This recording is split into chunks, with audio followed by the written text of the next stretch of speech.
I was walking past the study when I heard him say it. His voice, low but sharp. The way he said background noise, like I wasn't even human, just static, interrupting his perfect little broadcast. Mom didn't argue. She just adjusted her scarf, looked down, and said nothing. That silence told me everything. It wasn't surprise, it was agreement. I didn't breathe until I was upstairs, door locked, back pressed against the wood.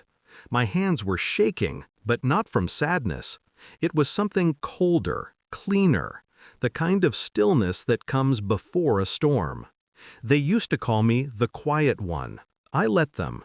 It kept me invisible long enough to learn how they operated. How Dad smiled at charity galas while funneling money through consulting accounts. How Mom managed to cry on cue when guests asked about our family values. They thought my silence meant weakness, but silence isn't weakness, it's storage. The betrayal wasn't sudden, it was gradual rot, little things. My college fund redirected for Dad's new venture. My grandma's house sold off to simplify the estate. Mom assuring me it was all temporary, that I didn't need to worry about money. I believed her until that night. Until I heard my father laugh about it, how Kelsey's too soft to fight back, how she'll get over it. That's when I realized they weren't protecting me, they were erasing me. That same night, I went to the attic. The old oak chest still smelled like mothballs and rosewater, Grandma's scent.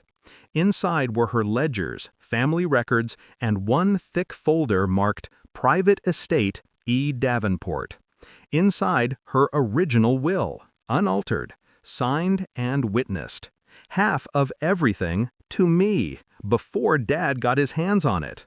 I didn't react right away. I couldn't afford to. For 3 months, I smiled at dinner, nodded at their plans, laughed when Dad bragged about his inheritance. Meanwhile, I started collecting copies of financial transfers, emails from his assistant, a recording of a phone call where Mom coached him on how to reword the will updates. Evidence, each piece a nail in their coffin. When I turned 23, Dad decided to host a charity gala in Grandma's name, a celebration of family legacy. The irony was delicious.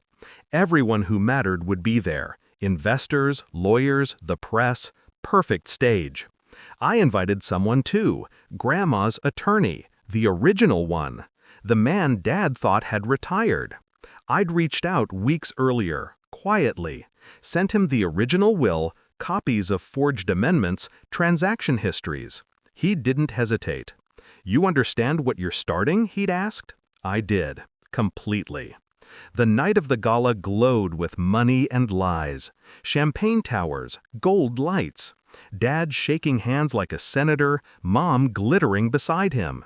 When it was my turn to speak, just a simple thank you, they thought, I took the mic. Hands steady, voice calm. "I'd like to make a small correction," I began, about Grandma's legacy. The crowd hushed. Dad smiled at me, tight, warning. I met his eyes, held them. Then I nodded to the man in the gray suit at the back, Grandma's lawyer. He stepped forward, document in hand.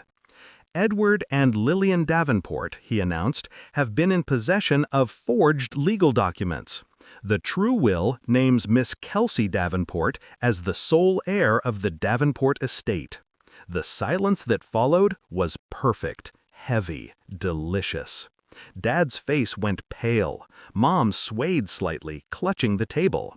"You can't prove," Dad began. I cut him off. "I already did. The evidence has been submitted to the board and the Attorney General. I just thought you deserved to hear it first, in public." Flashbulbs exploded. Reporters surged. Dad's voice cracked as he tried to explain. Mom's scarf slipped off her shoulder, her throat bare, trembling. I walked off stage, didn't look back. In the days that followed, everything fell fast. Accounts frozen, investigations opened. The mansion was seized for audit. They called, of course, Dad once, then Mom twice. I didn't answer. Instead, I visited Grandma's grave. I laid the original will on the marble for a moment before tucking it back into my coat. She always said you were sharper than you let on, the lawyer had told me. He was right. I just needed them to underestimate me first. It's strange how quiet victory feels. Not loud or bright, just clean. I didn't need to scream or cry or explain. The silence they gave me became my weapon. Their greed, my map. Their arrogance, my alibi. Now the house is mine. The business liquidated. Their names stripped from every foundation and trust. Sometimes I still hear my father's voice. She's just background noise. And I almost smile, because noise fades. But silence lingers, and mine was deafening.